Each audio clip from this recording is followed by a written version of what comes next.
பிரபாஸ்கரம் சேனலை சப்ஸ்கிரைப் பண்ணி bell ஐகானையும் click பண்ணிக்கோங்க. முதல்வர் பதவி மீது தமக்கு ஆசை இல்லை என பாஜக மாநில தலைவர் அண்ணாமலை தெரிவித்துள்ளார். நீட், ஜேஇஇ பயிற்சி நிறுவனங்களுக்கான வழிகாட்டு நெறிமுறைகளை மத்திய கல்வி அமைச்சகம் வெளியிட்டுள்ளது. திமுக இளைஞர் அணி மாநாடு பாராளுமன்ற தேர்தலுக்கு முன் ஏற்பாடாக அமையும் என அமைச்சர் KN நேரு தெரிவித்துள்ளார். நெல்லை அம்பாசமுத்திரத்தில் விசாரணைக்கு வந்தவர்களின் பல் பிடுங்கப்பட்ட விவகாரத்தில் தமிழ்நாடு ஜிபிக்கு தேசிய மனித உரிமை ஆணையம் சம்மன் அனுப்பியுள்ளது. அயோத்தி ராமர் கோயில் கருவறையில் நிறுவப்பட்ட குழந்தை ராமர் சிலையின் புகைப்படம் முதன்முறையாக வெளியாகியுள்ளது. திண்டுக்கல் மாவட்டம் வத்தலகுண்டு அருகே உள்ள முத்தலாபுரம் கிராமத்தை சேர்ந்தவர் ராஜ், வயது 70. 28 ஆண்டுகள் பணி முடித்து ஊர் திரும்பிய ராணுவ வீரரான இவருக்கு கிராம மக்கள் மேலதாளம் முழங்க வரவேற்பு அளித்தனர். டிடி பொதுகை தொலைக்காட்சி அலைவரிசையின் பெயர் மாற்றி அமைக்கப்படுகிறது என்று மத்திய இணையமைச்சர் எல் முருகன் தெரிவித்துள்ளார். நந்தம்பாக்கம் வர்த்தக மையத்தில் கலைஞர் நூற்றாண்டு பன்னாட்டு மருத்துவ மாநாடு இன்று தொடங்கி வரும் ஜனவரி 21 வரை நடைபெறவுள்ளது. பன்னாட்டு மருத்துவ மாநாடு குறித்து முதலமைச்சர் கருத்து தெரிவித்துள்ளார். ஒரே நாடு ஒரே தேர்தல் நடைமுறைக்கு ஒத்து வராத திட்டம் என மதிமுக பொதுச் செயலாளர் வைகோ எதிர்ப்பு தெரிவித்துள்ளார். திமுகவிடம் எத்தனை தொகுதி கேட்பது என காங்கிரஸ் மேலிட பொறுப்பாளர் தமிழக நிர்வாகிகளுடன் ஆலோசனை. அரசு விரைவு பேருந்துகளில் சப்தமில்லாமல் கட்டண உயர்வு நடைமுறைக்கு வந்திருப்பதாக வெளியாகும் தகவல்கள் குறித்து போக்குவரத்து துறை சார்பில் விளக்கம் அளிக்கப்பட்டுள்ளது. தமிழகத்தில் குழந்தை இறப்பு விகிதம் குறைந்துள்ளதாக மக்கள் நல்வாழ்வுத்துறை அமைச்சர் மா. சுப்பிரமணியன் தெரிவித்துள்ளார்.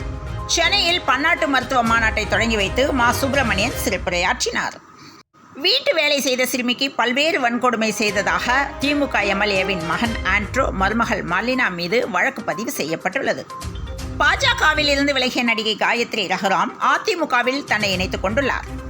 சிரா வயல் மஞ்சு விரட்டில் பலியான 2 பேரின் குடும்பத்துக்கு தலா ரூபாய் 3 லட்சம் நிவாரண நிதி அமைச்சர் பெரிய கருப்பன் வழங்கினார். போக்குவரத்து தொழிலாளர்களுடனான அடுத்த கட்ட முத்தரப்பு பேச்சுவார்த்தை பிப்ரவரி 7 ஒத்திவைக்கப்பட்டுள்ளது. குறு சிறு தொழில் துறையில் ரூபாய் 63,000 கோடி மதிப்பிலான புதிய முதலீடுகள் என அமைச்சர் அன்பரசன் தகவல் தெரிவித்துள்ளார். அதிமுக முன்னாள் MLAவும் முன்னாள் DGPயுமான நடராஜ் தாக்கல் செய்த வழக்கிலிருந்து நீதிபதி விலகியுள்ளார். தனிப்பட்ட காரணங்களுக்காக வழக்கை விசாரிப்பதிலிருந்து விலகுவதாக நீதிபதி ஆனந்த் வெங்கடேசன் அறிவித்துள்ளார். தொடங்கியது தேர்தல் பணி, இந்தியா கூட்டணி வெல்லும் என முதலமைச்சர் மு. க. ஸ்டாலின் தெரிவித்துள்ளார். தமிழ்நாட்டில் 47 கோயில்களில் 5 ஆண்டுகளுக்கு மேல் செயல் அலுவலர்கள் பணியில் நீடிக்கிறார்களா என அரசு பதிலளிக்க ஆணை வெளியிட்டுள்ளது. நீலகிரி மாவட்டம் கோத்தகிரி அருகே உள்ள கொடநாடு பகுதியில் முன்னாள் முதல்வர் ஜெயலலிதா மற்றும் சசிகலாவுக்கு சொந்தமான எஸ்டேட் மற்றும் பங்களா உள்ளது. இந்த எஸ்டேட்டுக்கு ஜேவுக்கு சிலை மண்டபம் அமைக்க பூமி பூஜை சசிகலா பங்கேற்றார். அரசியல் ஆதாயத்துக்காக தான் ராமர் கோயில் கும்பாபிஷேகம் என KS அழகிரி தெரிவித்துள்ளார். பெத்தநாயக்கன் பாளையத்தில் திமுக இளைஞர் அணி 2வது மாநாட்டுக்கான முன்னேற்பாட்டு பணிகளை நகர்ப்புற வளர்ச்சித்துறை அமைச்சர் KN நேரு வெள்ளிக்கிழமை ஆய்வு செய்தார். விஜயகாந்த் மரணம் எனக்கு மிகப்பெரிய இழப்பு என அமைச்சர் உதயநிதி ஸ்டாலின் தெரிவித்துள்ளார். ரூபாய் 40 கோடி செலவில் புத்தாக்கம் செய்யப்பட்டு டிடி பொதிகை, டிடி தமிழ் என இன்று பெயர் மாற்றம் செய்யப்பட்டுள்ளது. 14 முதல் 18 வயது மாணவர்களில் 90% பேர் சமூக வலைதளங்களில் ஆக்டிவாக உள்ளதாக ஆய்வில் அதிர்ச்சி தகவல் வெளியாகியுள்ளது. பிரதமர் மோடி வருகையொட்டி ராமேஸ்வரத்தில் 12 பள்ளிகளுக்கு இன்று விடுமுறை அளிக்கப்பட்டது. ராமர் சிலை பிரதிஷ்டையை முன்னிட்டு இளநீர் மட்டுமே குடித்து வெறும் தரையில் உறங்கி பிரதமர் மோடி தீவிர விரதம் இருந்து வருகிறார். தூத்துக்குடி மாவட்டத்தில் வெள்ள பாதிப்பால் உப்பு விழுந்துள்ளது. வீட்டு வேலைக்காக சென்ற இளம் பெண்ணை தாக்கிய திமுக MLA மகன் மருமகளை கைது செய்ய வேண்டும் என சீமான் தெரிவித்துள்ளார். என்ஜின் தீப்பிடித்து வெடித்து சிதறியது ஃபைபர் படகு. 6 மீனவர்கள் படுகாயத்துடன் மீட்கப்பட்டனர்.